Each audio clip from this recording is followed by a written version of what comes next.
Mengapa sampai orang tidak tulus? Yang pertama, karena keakuannya yang tinggi, sehingga dia hanya fokus pada dirinya, dan yang paling penting itu adalah dirinya. Dirinya lah yang paling utama. Sehingga apapun yang dia pikirkan, apapun yang dia rencanakan, apapun yang dia bicarakan, apapun yang dia lakukan, selalu berdasarkan 3 hal. Yang pertama, dirinya selalu menjadi prioritas. Yang kedua, tidak peduli terhadap yang lain. Mengenai pendapat orang, keberadaan orang, posisi orang. Tidak peduli, yang penting dirinya. Dan yang ketiga, ini yang paling berbahaya. Selalu menghalalkan cara, bisa menghalalkan cara untuk mencapai kepentingannya. Dan kalau sampai tidak tercapai, apa yang dia inginkan, kepentingan tidak tercapai, dia biasanya menjadi kecewa berat dan melakukan tindakan yang merusak, destruktif. Dan orang-orang yang fokus pada dirinya ini, yang keakuannya sangat tinggi ini, itu biasanya dalam setiap event, dalam setiap situasi, dalam setiap acara, selalu ingin tampil. Diminta tidak diminta, dia ingin tampil. Dan selalu ingin menjadi yang prioritas, yang diutamakan. Beberapa contoh dalam Alkitab. Ananias dan Petrus dalam Kisah 5 ayat 1-10. Ananias menjual tanahnya dan hanya sebagian dari hasil yang diberikan pada Petrus. Sebagian lagi untuk dia. Kenapa? Karena dia lebih memprioritaskan dirinya. Dia tidak peduli. Bahkan dia tidak peduli sama Tuhan. Makanya Petrus katakan, engkau telah mendustai Roh Kudus. Sampai mati akhirnya Ananias. Demikian juga Yudas dengan kasus minyak marwastu. Di dalam Yohanes 12 ayat 3-6. Di mana saat perempuan memberikan minyak marwastu untuk Yesus, Yudas berkomentar, lebih baik uang untuk minyak marwastu itu diberikan untuk orang miskin. Apakah dia tulus bicara itu? Tidak. Dia ingin agar uangnya itu daripada belikan minyak marwastu kasih ke dia yang mengelola. Tidak tulus. Herodes kepada orang Majus, dia katakan, kalau ketemu bayi Yesus, kasih tahu saya, karena saya mau datang menyembah juga. Tidak tulus. Dia ingin membunuh Yesus. Dia ingin menghalalkan segala cara. Karena apa? Karena dia ingin menyelamatkan tahtanya. Nah, ini orang-orang seperti berbahaya sekali. Karena yang paling prioritas adalah dirinya. Gak peduli sama orang lain. Dan menghalalkan segala cara. Kita sudah berapa kali mengikuti pemilu dan pilkada. Kita tahu sendiri kan. Itu tim sukses maupun kandidat hanya fokus kepada menangnya saja. Mayoritas ya, tidak semua. Ingin fokus kepada menangnya saja. Tidak peduli janjinya bisa ditepati atau tidak, nggak peduli. Dia membohongi rakyat, dia tidak peduli sama rakyat sebenarnya. Nah, kalau sampai dia kalah, dia akan kecewa berat dan melakukan tindakan yang merusak. Makanya untuk menang dia menghalalkan segala cara. Mau hoax kek, mau ujaran kebencian kek, mau pakai isu sara kek. Yang penting menang. Nggak peduli dia pada yang lain. Tidak peduli bagi bangsa ini ke depannya hanya akan terpecah belah. Nggak peduli.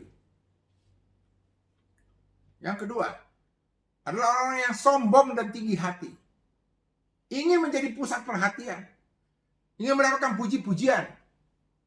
Sehingga apapun yang dia katakan, apapun yang dia lakukan untuk orang lain selalu dasari oleh 3 hal. Yaitu apa? Dia akan menunjukkan peran dia apa. Menonjolkan dirinya. Dan yang paling parah yang ketiga yaitu apa? Merendahkan orang lain. Contohnya siapa? Orang Farisi. Saat dia berdoa di rumah ibadah, dia katakan kepada Tuhan, saya tidak pernah membunuh, saya selalu berpuasa, memberi perpuluhan dan sebagainya. Dia berdoa pada Tuhan. Dia ingin tunjukkan pada Tuhan peran dia apa. Dia menonjolkan pada Tuhan kehebatan-kehebatan dia. Kepada Tuhan loh. Dan lebih parah yang ketiga, dia merendahkan orang lain. Itu apa? Dalam doanya dia katakan, aku tidak seperti pemungut cukai ini. Bayangkan sampai seperti itu. Zaman sekarang, orang memberi bantuan, tapi ingin diliput oleh berita supaya ketahuan dia menyumbang. Sedang memberikan pidato terhadap seseorang yang dapat S3. Dia katakan, Bapak ini memang hebat bisa mencapai S3, tapi dulu begitu dia tamat SMA, dia tidak punya uang, keadaannya sangat menyedihkan. Dia datang kepada saya dan saya kasihan, lalu saya rawat dia, saya biayai dia untuk ngambil S1. Setelah S1 saya dukung dia lagi, saya biayai dia lagi untuk mencapai S2. Dan saya dukung lagi dia untuk mencapai S3. Akhirnya dia berhasil. Bisa dibayangkan kalau dulu saya ketemu saya tidak tolong. Sampai sekarang dia masih tamatan SMA. Nah, kayak begituan. Nah, yang ketiga yang menyebabkan sampai orang itu tidak tulus hati. Karena dia ingin pamrih. Apakah materi, apakah pujian, apakah kehormatan, apakah posisi, balas jasa, macam-macam. Dia pengen materi. Nah, orang-orang dia pengen pamrih. Nah, orang-orang yang ingin pamrih itu selalu dalam melakukan apapun, itu mempertimbangkan untung rugi bagi dirinya itu apa. Melakukan sesuatu, apa untungnya bagi saya, apa ruginya bagi saya. Contoh, dalam Alkitab, dalam Markus 10 ayat 33-41. Ini Yohanes dan Yakobus. Saat itu Tuhan Yesus sedang menyatakan pada mereka bahwa sebentar lagi dia akan mengalami penderitaan dan mati. Tapi kemudian akan mencapai kemuliaan. Nah, ini nama Yohanes dan Yakobus tidak ada empati sedikit pun pada Tuhan Yesus. Bukan yang menyatakan, aduh Tuhan penderitaan apa? Enggak. Dia malah bilang, Tuhan boleh nggak saya minta sesuatu? Tuhan katakan, mau minta apa? Mereka bilang, kalau nanti kau sudah mencapai kemuliaanmu, boleh nggak saya duduk sebelah kananmu? Yang satu bilang saya duduk sebelah kirimu. Bayangkan, pamrih itu yang dia minta. Makanya Tuhan Yesus menjawab pada mereka, bukan aku yang menentukan itu, tapi Bapakku. Kita memberikan persembahan dan perpuluhan dengan harapan kita mendapatkan berkat. Yang benar aja, perpuluhan itu bukan pemberianmu, itu adalah haknya Tuhan yang harus kau kembalikan. Jadi bukan Anda beri, itu Anda kembaliin. Persembahan syukur itu adalah ucapan syukurmu karena sebelumnya sudah mendapat berkat. Nah, sebelum sudah dapat berkat, Anda bersyukur, memberikan persembahan syukur. Lah, kok malah minta berkat lagi? Menolong orang dengan maksud apa? Menanam budi. Ada relawan tim sukses mendukung satu kandidat dengan harapan mendapatkan posisi. Jadi dia mendukung itu bukan untuk sebagai sukarela, tidak, tapi untuk mendapatkan posisi. Lucu, padahal namanya apa? Relawan. Relawan itu dia suka rela, tapi kalau nanti udah menang tidak dikasih posisi, marah. Jadi oposisi. Yang keempat, yang mengakibatkan orang tidak berhati tulus, yaitu apa? Tidak jujur. Tidak jujur. Ingat ya, dalam Amsal 11 ayat 3 dikatakan, orang yang jujur dipimpin oleh ketulusannya. Orang yang jujur dipimpin oleh ketulusannya. Artinya kalau orang jujur, ini kondisi ya, kalau orang itu jujur, pasti ada ketulusannya. Karena ketulusan itu memimpin dia. Tapi kalau orang yang tidak jujur, ya sudah pasti tidak ada ketulusannya. Apa yang mau dipimpin? Karena dikatakan ketulusan itu hanya memimpin orang jujur. Jadi kalau orang jujur yang nggak ada, ya ketulusannya juga nggak ada. Karena apa yang mau dipimpin? Itu sebabnya, kalau tidak jujur, tidak akan ada ketulusan. Firman Tuhan katakan dalam Amsal 26 ayat 28. Lidah dusta membenci korbannya, dan mulut licin datangkan kehancuran. Bisa bayangkan, lidah dusta alias tidak jujur, itu membenci korbannya. Dan mulut licin datangkan kehancuran. Kenapa? Karena dia tidak fokus, tidak pentingkan untuk orang lain, tidak punya niat untuk berbuat baik pada orang lain. Makanya dia malah memberi kehancuran. Nggak peduli sama orang lain, dia malah membenci orang lain. Sekarang kita mau tahu, bagaimana caranya supaya saya bisa berhati tulus. Nah, karena tadi penyebab yang pertama adalah keakuan yang tinggi sehingga dia hanya fokus pada dirinya dan kepentingannya, maka supaya saya bisa tulus hati, yang pertama adalah menurunkan keakuannya sehingga tidak lagi fokus pada diri kita, Dan tidak hanya kepentingan kita yang kita pikirkan. Dari mana kita bisa belajar itu? Yaitu dari satu pribadi yang sudah berhasil. Yaitu siapa? Tuhan Yesus sendiri. Sesuai dengan Filipi 2 ayat 6-8 berkata, yang walaupun dalam rupa Allah tidak menganggap kesetaraannya itu dengan Allah sebagai milik yang harus dipertahankan, melainkan telah mengosongkan dirinya sendiri. Jadi dia sudah berhasil mengosongkan dirinya, menurunkan keakuannya. Makanya saya mau mengikuti Yesus.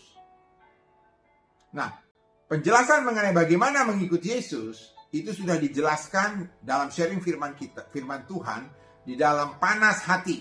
Dalam Panas Hati, silakan saudara melihat di dalam sharing Panas Hati. Saya ingin menambahkan saja, kenapa saya mau mengikuti Yesus?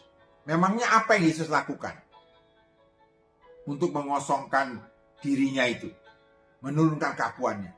Yang pertama, Yesus hanya fokus kepada tugasnya, bukan dirinya. Hanya fokus pada tugasnya, bukan dirinya. Makanya dia menyelamatkan orang berdosa, menyembuhkan orang sakit, menguatkan yang lemah, menghiburkan yang susah, beri kelegaan bagi yang beban berat, dan dia menyampaikan kabar sukacita, firman Tuhan. Yang kedua, dia mementingkan orang-orang tadi, orang yang berdosa, orang yang sakit, orang yang lemah, bukan dirinya. Dirinya tidak menjadi prioritas. Dia tidak pernah memikirkan untung rugi bagi dirinya dalam melakukan tugasnya.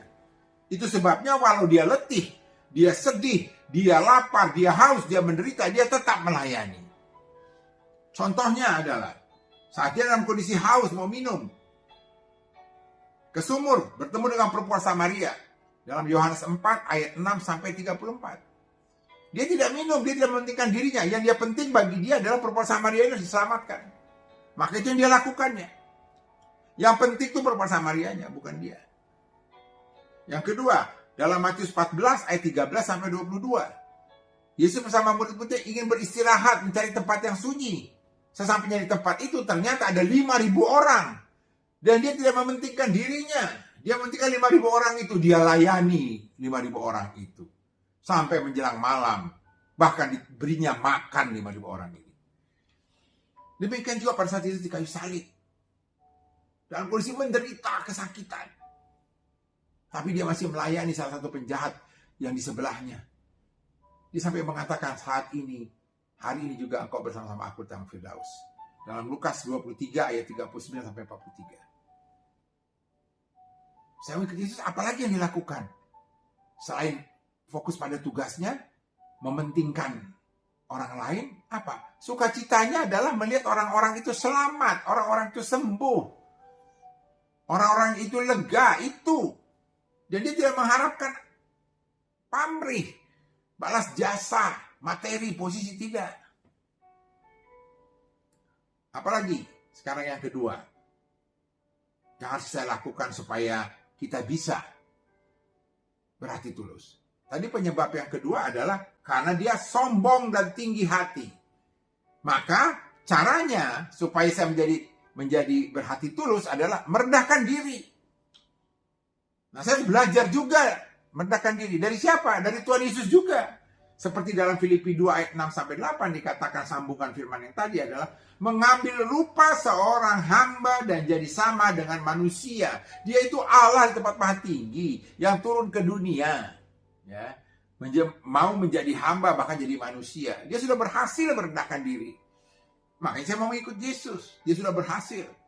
Kembali, penjelasan lebih detail, lebih rinci mengenai mengikuti Yesus bisa dilihat, didengar dari hati yang panas atau panas hati. Ya, di situ sudah dijelaskan.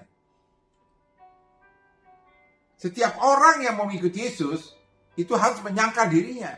Markus 8 ayat 34. Jadi kalau saya sekarang mau merendahkan diri, saya ikut seperti Yesus dan menyangkal diri saya. Tidak ada lagi saya dan diri saya, hanya ada Yesus. Nah, apalagi? Saya sekarang mau belajar dari Yesus. Dia sudah berhasil merendahkan diri. Dari mana kita tahunya? Dari Matius 11 ayat 29b. Saat Yesus sendiri yang berkata, belajarlah padaku karena aku lemah lembut dan rendah hati. Dan jiwamu mendapat ketenangan. Kenapa? Kok belajar dari Yesus yang rendah hati, lalu kita bisa ikut rendah hati dan jiwa kita bisa tenang. Masih ingat dalam Yesaya 32 ayat 17 dikatakan, di mana ada kebenaran, Yesus itulah kebenaran, akan tumbuh damai sejahtera. Dan akibat kebenaran ialah ketenangan dan ketentraman untuk selama-lamanya. Nah, itu sebabnya kalau saya belajar dari Yesus yang lemah lembut untuk belajar rendah hati, saya juga akan mendapatkan ketenangan. Makanya orang yang rendah hati biasanya hidupnya tenang, tentram, penuh damai sejahtera. Karena tidak perlu dia direcokin oleh iblis untuk mencari hal-hal yang membuat untuk memuaskan dirinya. Tidak, dia untuk memuaskan orang lain, bukan untuk dirinya. Dia tidak mencari puji-pujian. Dan apapun yang dikatakan, dilakukan, itu semua untuk orang lain, bukan untuk diri dia. Itu dilakukan Yesus kan. Makanya dikatakan di mana ada kebenaran, di situ tumbuh damai sejahtera, dan akibat kebenaran itu adalah ketenangan dan ketentraman. Selama-lamanya lagi. Yang ketiga, bagaimana saya mau berhati tulus? Hidup dengan jujur. Tadi kan penyebab saya tidak bisa tulus hati adalah karena tidak jujur. Maka saya sekarang harus hidup jujur. Dalam Amsal 11 ayat 3 ya, dinyatakan, orang yang jujur dipimpin oleh ketulusannya. Jadi kalau orang jujur, sudah pasti ada ketulusan. Karena ketulusannya itu yang memimpin dia. Sambungannya dikatakan, tetapi pengkhianat dirusak oleh kecurangannya. Jadi seorang pengkhianat itu akan dirusak oleh kecurangannya. Siapa itu pengkhianat di hadapan Tuhan? Kalau saudara masih ingat di dalam sharing firman kita mengenai hati yang jujur, di situ sudah dikatakan di dalam Amsal 14 ayat 25. Dikatakan begini, tapi siapa yang menyembur-nyemburkan kebohongan alias tidak jujur adalah pengkhianat. Jadi di hadapan Tuhan, orang yang menyembur-nyemburkan kebohongan, yang tidak jujur itu pengkhianat. Makanya tadi dalam Amsal 11 ayat 3, di awal dikatakan, orang yang jujur dipimpin oleh ketulusannya. Tetapi pengkhianat alias orang tidak jujur, menurut Amsal 14:25, itu akan dirusak oleh kecurangannya. Nah, supaya saya jujur, bagaimana caranya? Masih ingat firman Tuhan dalam Amsal 26 ayat 28 dikatakan begini. Lidah yang dusta membenci korbannya, dan mulut yang licin datangkan kehancuran. Artinya, kalau saya tidak punya lidah dusta, saya tidak akan membenci. Sekali lagi, dalam Amsal 26:28 dikatakan lidah dusta membenci korbannya. Artinya lidah orang yang tidak berdusta alias jujur pasti tidak membenci korbannya. Dan tidak akan mendatangkan kehancuran. Kenapa? Karena orang yang tidak berdusta alias jujur yang dipimpin oleh ketulusan itu selalu mementingkan orang lain. Selalu berbuat baik bagi orang lain. Sukacitanya adalah kebahagiaan orang lain. Maka dia tidak mungkin membenci orang lain. Apalagi membawa kehancuran. Ingat, dari awal sudah dikatakan, orang yang berhati tulus, ciri-cirinya itu apa? 1, hanya fokus pada orang lain. Orang lain lebih penting. Dan dia dengan tidak terpaksa. Sukacitanya adalah kebahagiaan orang lain. Dan tidak minta pamrih. Ada 5 tadi kan definisinya. Yang keempat, bagaimana lagi caranya saya supaya bisa berhati tulus? Ini yang paling mudah. Yaitu apa? Minta kepada Tuhan. Sama seperti Daud minta kepada Tuhan untuk anaknya Salomo. Di dalam 1 Tawarikh 29 ayat 19. Dan kepada Salomo anakku berikanlah hati yang tulus sehingga ia berpegang pada segala perintahmu dan peringatanmu dan ketetapanmu. Jadi minta kepada Tuhan agar kita diberikan hati yang tulus. Kiranya firman Tuhan ini memberkati kita semua. Segala kemuliaan untuk Allah Bapa di tempat mati. Haleluya. Amin.